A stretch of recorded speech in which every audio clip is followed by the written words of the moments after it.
No, hold on. What are you doing? Oh my, Deadbeat, it's on the rock right now. It's on. It's good. It's good. We're all good. It's literally not good. You have it. It's high. It's stuck. It's stuck. No. I'm not stuck. Yes, it's stuck, and now it's going. I can just power through this or go back the way I came. I still got 3 wheels on the ground. The last thing you should be saying when driving around on the surface of the moon is power through this. It's a piece of equipment. It's not. There we go. You see? You're gonna flip Witness it. my genius. And it's gone. You idiot. All right. Let's take a look in the vehicle assembly building before we send this thing out. So we have the Scarab Rover. This is going to the moon, of course. It's going to be landing sky crane style, similar to Perseverance or Curiosity. We're also sending with it its own relay. Just one relay, and it's going to be laying in low moon orbit. As of the start of this mission, we don't really have much communication around the moon, and it would be nice to leave something in orbit. So it's got these legs that stow in underneath. Looking around, it's a pretty basic rover. We've got 2 cameras on the front, wide angle for stereoscopic viewing, and we will be showing you some stereoscopic images eventually. On the other side, a Curb Pro HullCam that allows for a significant zoom. We really do enjoy the HullCam mod, and it's actually a rule here in our server that every unmanned craft must contain at least 1 HullCam. And of course, we've got some mystery goo. All the different scientific experiments, the gravity scan, the accelerometer, thermometer, barometer. We also have 2 communication antennas. One is a high gain antenna and the other is just the simple extending antenna. We have 2 for redundancy. If one breaks, we still have the backup. This isn't going to be relying on the relay we're sending with it. That's more for intermittent connection with Earth itself. But this should be able to actually connect through to the geosynchronous satellites towards Earth, which is good because we're planning to land this on the near side of the moon. We also have script controllers for when we need to actually write some script, the thermonuclear generator, and the scanning arm. Now the sky crane attaches over the top, and this will be the device that lowers it down to the surface of the moon from low moon orbit, and allows it to just barely get to the surface before dropping it. And we'll drop off the relay long before that. Now, because we have not quite developed our reusable booster yet, we are using this system here, which has 12 vector engines and 2 massive SRBs. And these will carry the upper stages into low Earth altitude, where the second stage will then take it the rest of the way to orbit. Usually for a second stage, I like to use the Rhino engine. This one is very efficient and strong, as long as you're in the upper atmosphere. Because at sea level, it's just not really as efficient. And for the third stage, we're going to be using a Wolfhound engine. And because this engine is really small and efficient, we're going to be using this to make our transit to the moon. Now, of course, we couldn't send it to the moon without giving it a field test. And here we're going to do just that on the launch pad. If you don't know what the sky crane maneuver is, here you can see we have a bunch of fuel tanks above the rover itself, with a computer part and a bunch of rockets facing over the edge. And this is more or less a glorified jetpack for the rover. Here we're going to see if it's controllable on the surface of Earth, because if it is here, then it's definitely going to be maneuverable on the moon. It's kind of like the concept of hanging a yo-yo from a string, right? If you have a really heavy rover and you hang it from the engines, you can help maneuver it around by change our control point from the top because we don't want to be looking forward like we're controlling the rover from here. Go in for a good little test landing here, imagining that the grass here on the launch pad is the surface of the moon. We're coming down, we have the wheels out.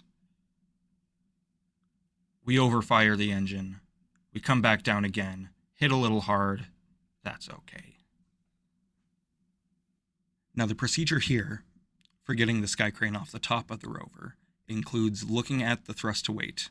We want this to be ideally just below 1, around 9. So that way it's too much it's not enough thrust to get it off with the rover still attached. But when you decouple, dropping the weight of the rover allows it to fly away. And then because it's computerized, you can safely crash this wherever you want. You don't have to crash it. Probably land it. We should land it. We're going to land it. Hold to retrograde. Start lowering down. Maybe feather off on that throttle. Make sure we're not holding to retrograde anymore because that can cause a problem when we get to a lower speed. Come in close. A little bounce. I like it. Good.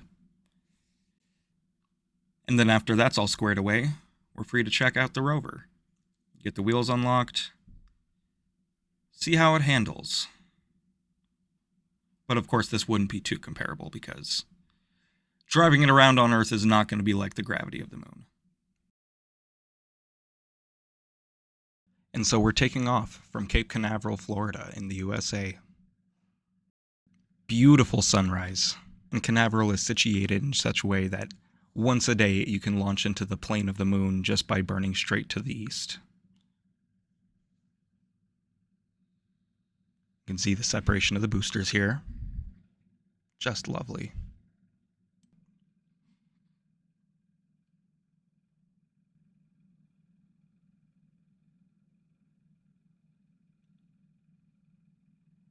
And 4 minutes into the flight, we're getting ready to separate from our first stage booster. This is not a recoverable booster, unfortunately. No, but this is a good motivation for us to finish building the mule booster. So that way we don't have to spend so much money. And there we are, making it to orbit. Burn a little extra to make sure we get in the way that we need to go.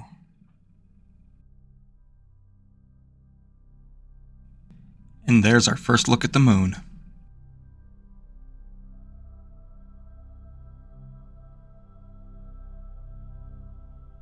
And we're back. It's been about an hour and some minutes.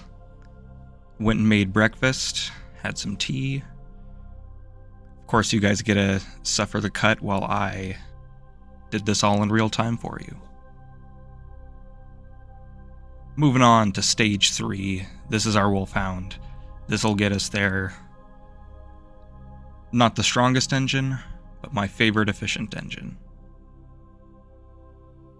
Here you can see the moon just above the dark surface of the Earth. Simple way to get to the moon is by burning prograde at moonrise. I typically don't even make a maneuver anymore. Very simple way to get there. We've had a lot of people asking about how to get to the moon or do specific maneuvers. Please do ask in the comments, and we will certainly respond with any assistance. I like to hold focus on the moon and watch as the apoapsis rise to meet the moon itself. Starting to feather down our throttle, of course.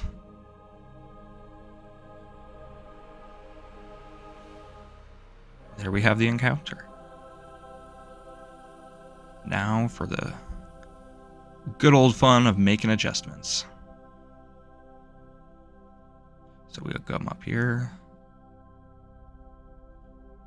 And these finer adjustments can be a little bit hard to do. One thing I recommend is right-clicking your engine and lowering the thruster limit. This will give you a finer control. It will make your burns take longer though, so there's a balance between lowering it too much and having it the most control possible at 0.5%. Now some of you may have already noticed, this is going to take 7 days, 18 minutes, 46 seconds. Luckily for you, we're going to skip past all of that. And wouldn't you know it, we're here at the moon, 7 days later, just like I said. Why didn't you believe me? I have been on a whole real-world work trip to Atlanta, and now we are here circularizing around the moon. Making sure it's nice and tight. A good orbit that we want our satellite to be in. It's also suitable for dropping into the moon. And a margin of 10 kilometers is good enough for me. I have other things to do.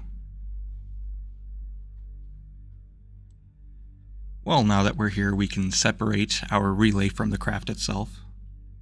Get the solar panels folded out. That also means this relay should now be joining us on the map website and the Twitch stream. So welcome to the family, hooray! Get ready to undock. I like to put very little force in the decoupler so it doesn't affect the apoapsis and periapsis when it decouples. Let's get these antennas all poking out. After all, they are part of the function of the craft, each one adding a little bit extra communication.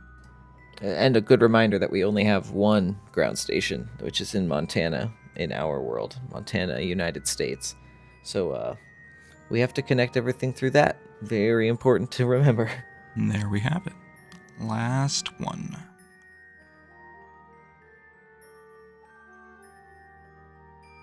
Start moving our craft away. Get them a safe distance away from each other.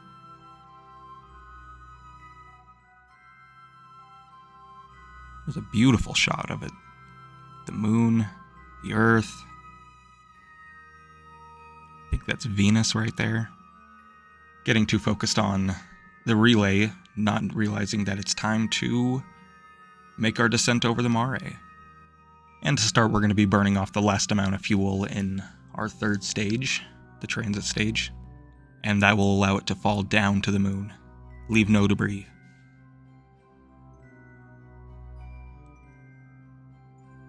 And at last, letting go of the third stage. And that just leaves us with the rover and the sky crane. Get a good view, the relay, third stage, whole system that got us here. The final descent. And we're really just managing our speed until we get closer to the ground. We don't want to get too close while going too fast, otherwise we won't be able to slow down enough.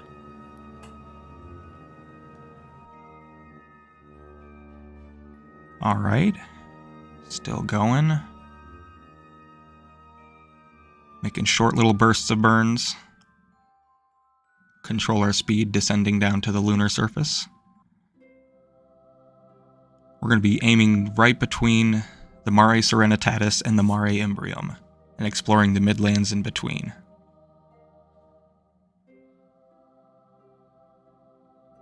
Keep slowing down. Burn off some of that lateral speed. Yeah, the rover won't like it if we come in sideways at all.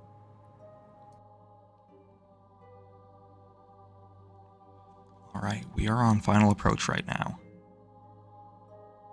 Coming in. Controlling that ever so slightly. It's looking good. You can see our shadow. Got this mountain to the side. Final burn. Oh, better than the launchpad test. 7 days, 2 hours, 42 minutes, 58 seconds in. We are here at the moon.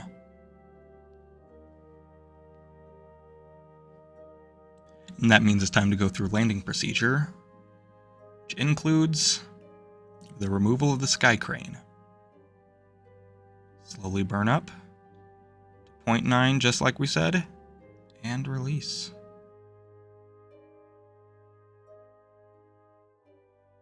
And now that we're finally here, this mission's about to get a whole lot more interesting. Whoa, is that an actual rock? Yeah, let's go over to that. Alright, pull out the arm here now that we're close. If you didn't know, these are based off the arm that was put on the Curiosity rover. It has a wide variety of experiments. It shines it with a light to check the albedo. It shoots it with a laser and checks the chemical composition. And there it is doing that. And driving this thing is pretty tricky, but also fairly fun, going around all the obstacles. We're going to speed past some of this here, but maybe we'll do a longer form video of driving across the moon.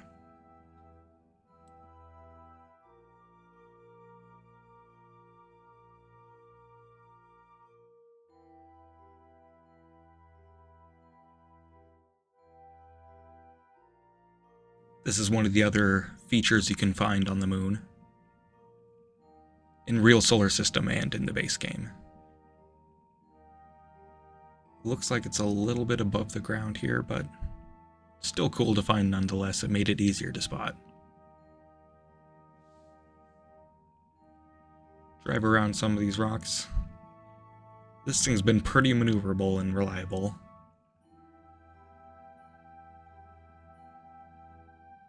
Quite fun to drive around. Get past these last two big boulders, and we'll get a scan of this too. And having this mission going in real time is one of my favorite ones. It's been very easy to walk away, come back to, just put on the brakes whenever I need to step away. Check on it in the morning, drive some in the evening. Like I said, we're trying to make it to the Mare Imbrium.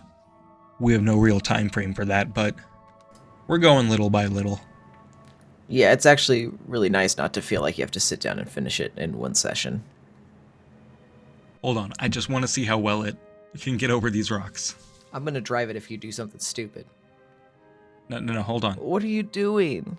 Oh my, Deadbeat, it's on the rock right now. It's on, It's good, we're all good. It's literally not good. You have it, it's it's stuck. It's stuck. No, I'm not stuck. Yes, it's stuck, and now it's going... I can just power through this or go back the way I came. I still got three wheels on the ground. The last thing you should be saying when driving around on the surface of the moon is power through this. It's a piece of equipment. It's not a... There we go. You see? You're gonna flip Witness my genius. And it's gone. You idiot. Okay, you can drive. Okay. Got the Cal controller. We're gonna move some of the robotics around on this. The hinge, the servo, and our high gain antenna. Hopefully these will be enough to pop it around. There it goes. All right. Ooh. Oh, we probably need to put the wheels in. Scarabs are a stout-bodied beetle. Most are brown and black in color. The family Scarabaeidae, as defined, consists of over 35,000 species of beetles worldwide. Well, I don't care. Whatever your scientific fact praising to the scarab beetle has done its job, and now we are back upright. So all is good, and everything is good. And full kudos to you, good sir, on a good mission. So this rover not only can flip, but also can scan and has done its job. So congrats. I think that's enough driving the rover for one day.